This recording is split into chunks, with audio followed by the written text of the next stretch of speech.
وقف کے مسائل کے تعلق سے ایک بڑی مصیبت کھڑی کی جا رہی ہے، ایک بہت بڑی مصیبت۔ کیا ہے یہ وقف کا مسئلہ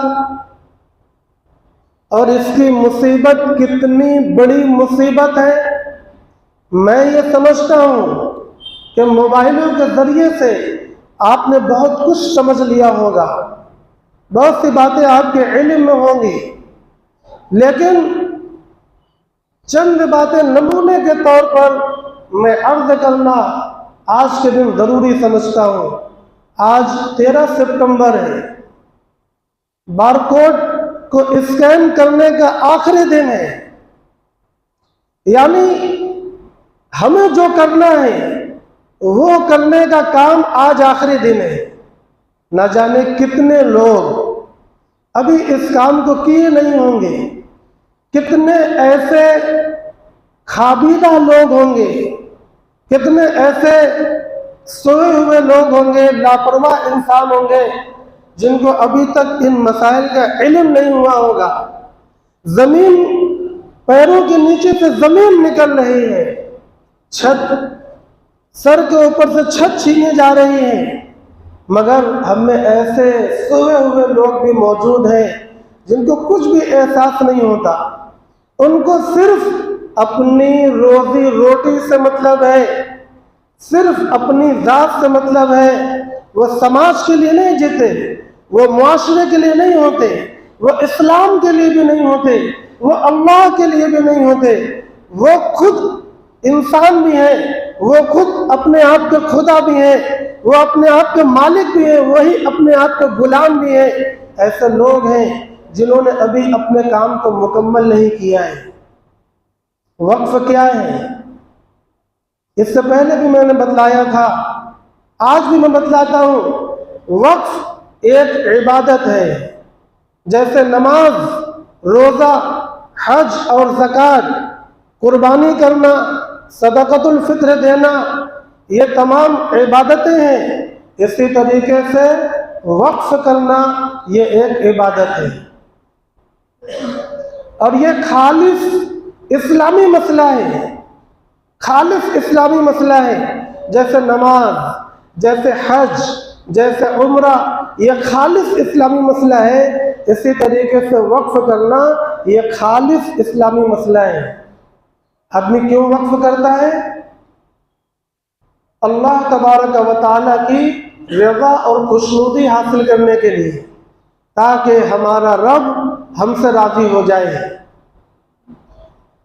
اور اس لیے آدمی وقف کرتا ہے تاکہ اللہ کی مخلوق کے ساتھ ہمیں محبت ہے یا نہیں، اللہ کی مخلوق کے ساتھ ہمیں ہمدردی ہے یا نہیں، اس کا اظہار کیا جا سکے۔ وہ اپنی ملکیت، اپنی جائیداد، اپنا قیمتی اثاثہ اپنی ملکیت سے نکال کر اللہ کے حوالے کر دیتا ہے کہ اے اللہ، آج سے میں اس کا مالک نہیں ہوں۔ حالانکہ مالک تو یہ اضافی ہوتے ہیں، اصل مالک اللہ ہی ہوا کرتا ہے، مگر وہ وقتی اور عارضی ملکیت کو بھی ختم کر کے اللہ سے یہ کہنا چاہتا ہے کہ اے اللہ، آج سے میں اس کا مالک نہیں ہوں، اس کے مالک کل بھی آپ تھے اور اب بھی آپ ہیں۔ یہ چیز آپ کے بندوں کے کام آنی چاہیے، لہذا میں اس کو اپنی ملکیت سے خارج کرتا ہوں۔ اس سے کیا سمجھ میں آتا ہے کہ اس آدمی کو اللہ کی مخلوق کے ساتھ محبت ہے، اس آدمی کو اللہ کی مخلوق کے ساتھ ہمدردی ہے، یہ لوگوں کے مسائل کو سمجھتا ہے، یہ ان کی ضروریات کو پورا کرنا چاہتا ہے، لہذا اس نے اپنی زمین، اپنا مکان، اپنا کنواں، اپنا کھیت، اپنے باغات اللہ کے راستے میں وقف کر دیے تاکہ اللہ کی مخلوق کو کام آئے۔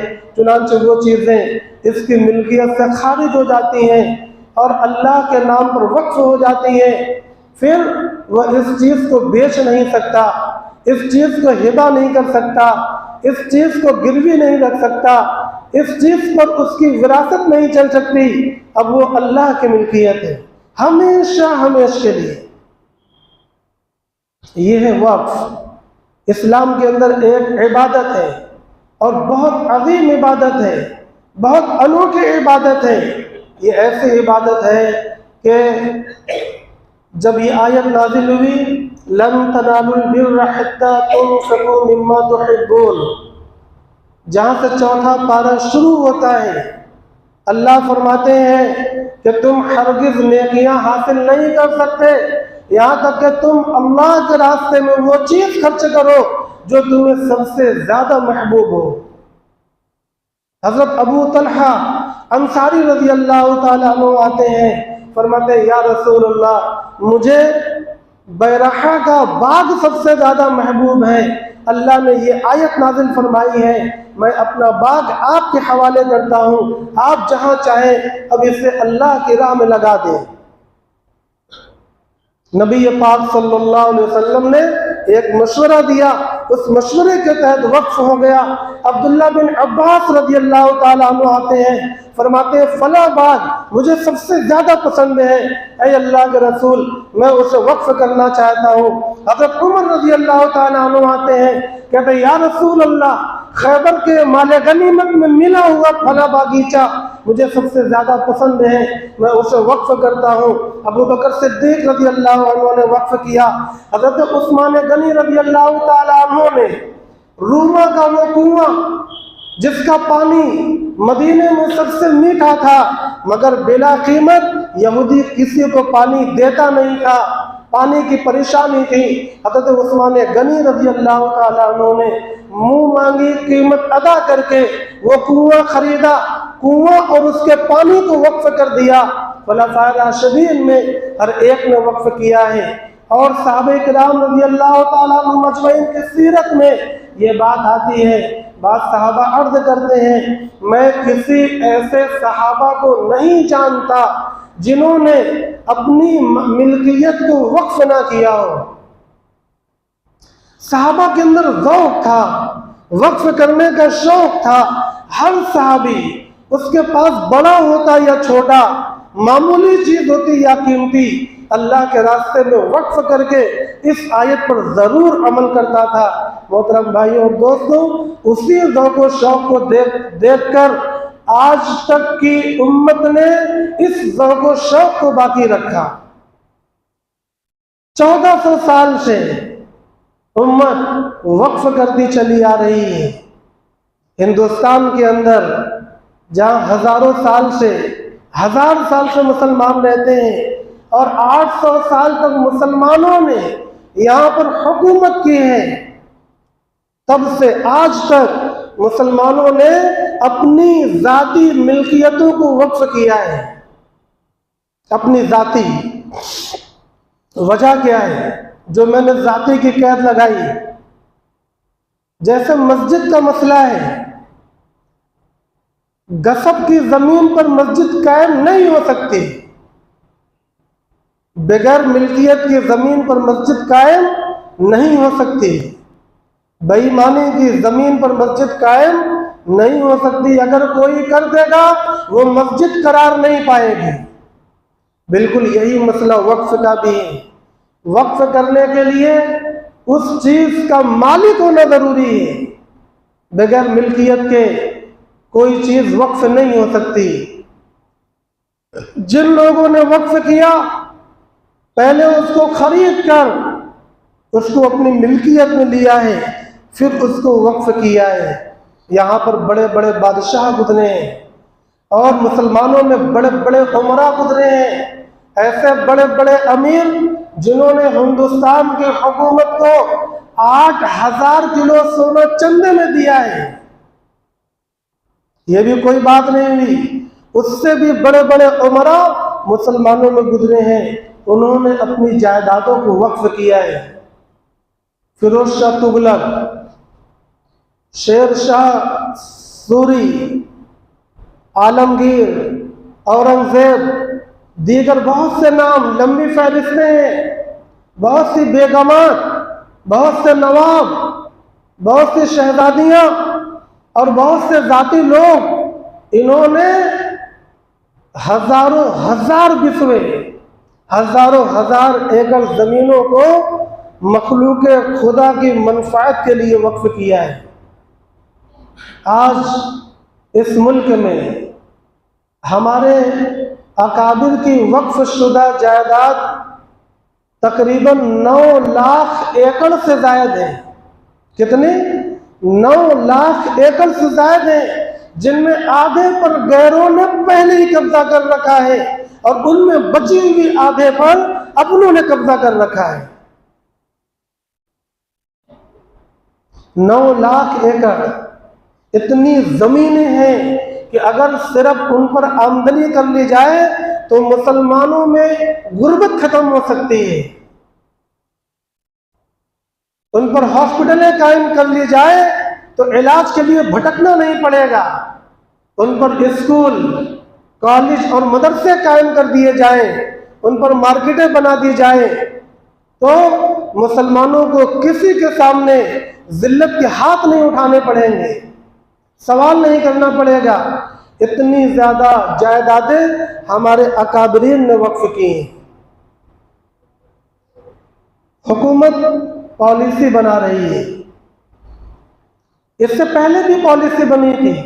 جب اس ملک میں انگریز مسلط ہوئے، انہوں نے یہ دیکھا کہ ہندوستان کے اندر مسلمانوں کی بہت زیادہ زمینیں وقف ہیں، انہوں نے مسلمانوں کے اوقاف پر قبضہ کرنا شروع کیا۔ مسلمانوں نے احتجاج کیا، قانونی لڑائی لڑی۔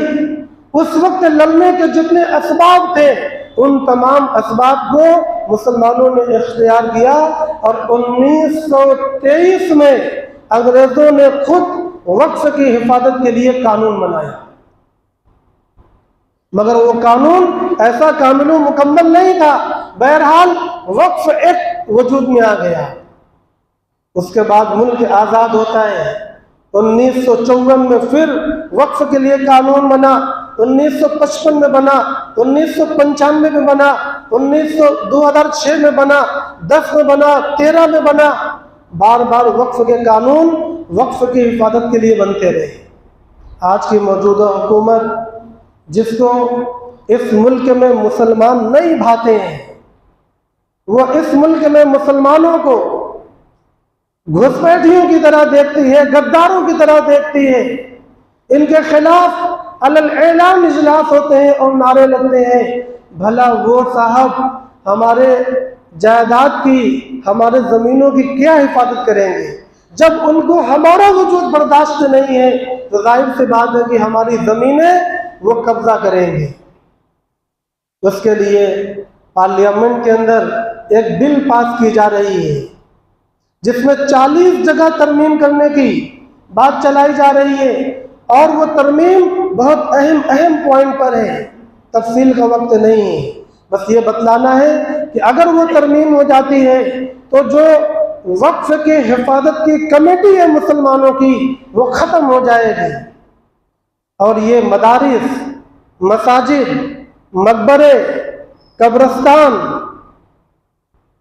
مسافر خانے، بہت سی سرائے، مسلمانوں کی بہت سی جائیدادیں، یہ سب ان کے ہاتھ میں چلی جائے گی۔ ایک اور بات میں آپ کے ذہن میں ڈال دوں کہ وقف اگر زبان سے کوئی کہہ دے تو وقف مکمل ہو جاتا ہے۔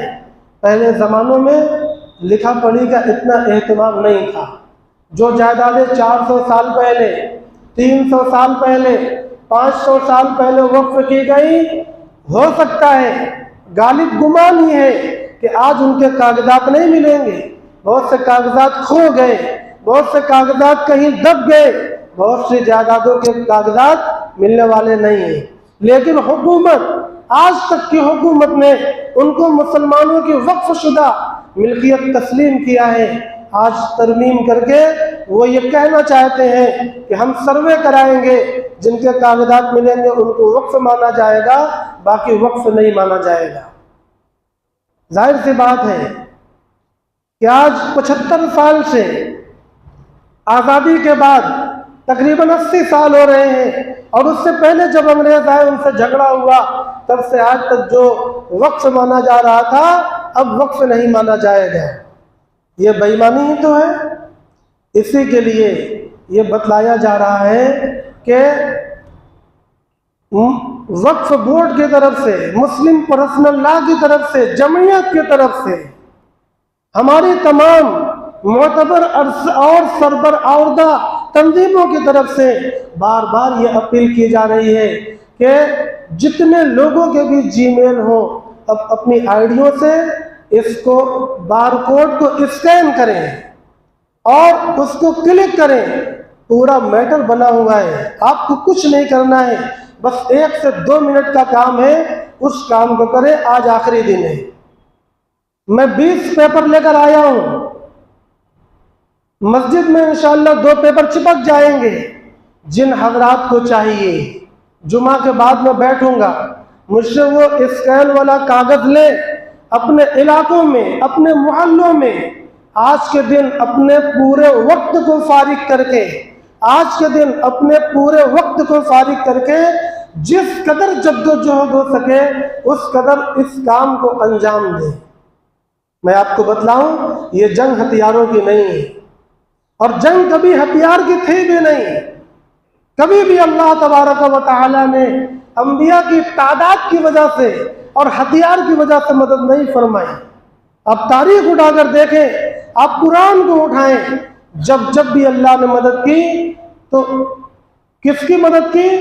جس کے پاس ہتھیار تھے، جس کے پاس ہتھیار تھے ایمان کے ہتھیار، جس کے پاس ہتھیار تھے توکل علی اللہ کے ہتھیار، جس کے پاس ہتھیار تھے صبر کے ہتھیار، جن کے پاس ہتھیار تھے عزیمت اور ارادے کے ہتھیار، وہ ہتھیار کہ اگر اس کے پاس آ جائے تو پھر وہ سامنے والوں کی تلواروں سے، ان کی گنوں سے، ان کی توپوں سے نہیں ڈرتے، ان کے آلات حرب سے نہیں ڈرتے، آلات سلاح سے نہیں ڈرتے، موت کے لیے تیار رہتے ہیں۔ وہ کون سے ہتھیار ہیں؟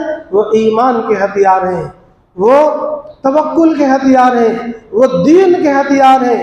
ہمیں اور آپ کو ضرورت دین کے ساتھ جڑنے کی ہے۔ جو فرمایا گیا انا للہ و انا الیہ راجعون، یہ ایک ہتھیار ہے۔ اس کا معنی ہے جب یہ حالات پیدا ہوں تو اللہ کی طرف رجوع بڑھاؤ۔ کتنے لوگوں کی تہجد بڑھی، کتنے لوگوں کی دعاؤں کا اہتمام بڑھا، کتنے لوگوں کی تسبیحات بڑھی، کتنے لوگوں نے اس واقعے کی وجہ سے صلاۃ الحاجت اللہ کے سامنے پڑھی، کتنے لوگوں نے قرآن کھول کر تلاوت کیا اور تنہائی میں اللہ کے سامنے آنسو بہائے۔ محترم بھائی اور دوستوں، مجھے یقین ہے اور یہی امید بھی رکھنا چاہیے کہ امت کبھی بھی نیکوکاروں سے خالی نہیں ہوگی۔ یقیناً کچھ لوگ ایسے ہیں، مگر ضرورت اس بات کی ہے کہ امت کا پورا طبقہ یا کم از کم ایک بڑا طبقہ دین کے اس صفات پر آوے جس صفات پر یہ بشارت ملتی ہے وَبَشِّرِ الصَّابِرِينَ۔ دین کے ساتھ جڑنا ہے۔ وہ میں نے بتلایا دین ایک پورے معاملے کا نام ہے، ہم لوگوں نے دین کو محدود کر رکھا ہے۔ اسی سلسلے میں آج کل کچھ تنظیم دعوت الحق کے بیان بھی چل رہے ہیں۔ آج کمال پورہ مینار والی مسجد پر بیان ہے، کل بھوج بابا والی مسجد چھتن پورہ میں بیان ہے، پرسوں اور نورسوں بھی بیان ہے۔ کیا ہے؟ کیا بتلانے کے لیے کہ تجارت بھی دین ہے، دین کے پورے دین کو اختیار کریں گے انشاءاللہ۔ آج پورے وقت کو فارغ کریں گے اور سب لوگ مل کر، کوئی بھی یہ نہ سمجھے کہ مولوی صاحب ہم سے نہیں کہہ رہے ہیں، میں ایک ایک فرد سے کہہ رہا ہوں کہ کاغذ کو حاصل کر کے اس کا فوٹو کاپی کرا کے آپ کی ذات سے جتنا ہو سکے نیکی کے اس کام میں حصہ لیں اور احتجاج کو درج کراویں۔ میں جمعہ کے بعد یہی بیٹھوں گا، جن حضرات کو کاغذ لینا ہو وہ لے لیں، جلدی میں بھاگے نہیں، بھوک کا احساس نہ کریں، ذرا رکیں، ذرا ٹھہریں، ذرا رک کر کام کریں۔ ہم جب کام کریں گے تب کامیاب ہوں گے۔ ہماری بیماری یہ ہے کہ ہم کام نہیں کرتے، صرف بات کرتے ہیں۔ اللہ تبارک و تعالی ہم سے اپنے دین کا کام لے۔ وآخر دعوانا الحمدللہ رب العالمین۔